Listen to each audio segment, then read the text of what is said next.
بسم الله الرحمن الرحيم. الحمد لله رب العالمين، والصلاة والسلام على سيد الأنبياء والمرسلين وعلى آله وصحبه أجمعين وعلى كل من تبعهم ودعا بدعوتهم إلى يوم الدين. یہ باب ششم ہے، آخری باب ہے ثلاثی مجرد کا.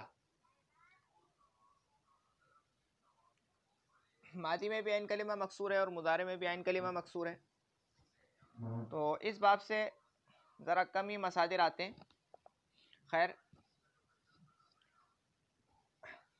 حسب يحسب حسبا وحسابا فهو حاسب، وحسب يحسب حسبا وحسابا فهو محسوب. الامر منه احسب والنهي عنه لا تحسب. اب دیکھو کہ اس کی جو ماضی ہے وہ سمیع اسماؤں کی طرح ہے، بالکل سمیع اسماؤں والی ماضی کی طرح ہے، اور جو اس کا مضارع ہے وہ بالکل ضرب یضرب والے مضارع کی طرح ہے. صحیح ہے؟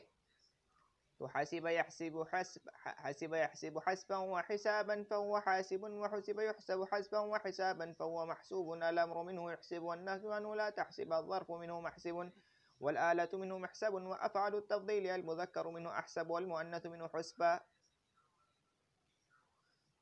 تو یہ آخری صرف صغیر یاد کرنی ہے.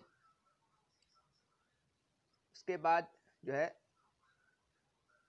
انشاءاللہ ثلاثی مزید فی کا بیان شروع ہوگا. اب تک کے لیے اتنے. سبحانک اللہم و بحمدک، اشہد ان لا الہ الا انت، استغفرک و اتوب الیک. سبحان ربک رب العزۃ عما یصفون وسلام علی المرسلین والحمد للہ رب العالمین. السلام علیکم ورحمۃ اللہ وبرکاتہ.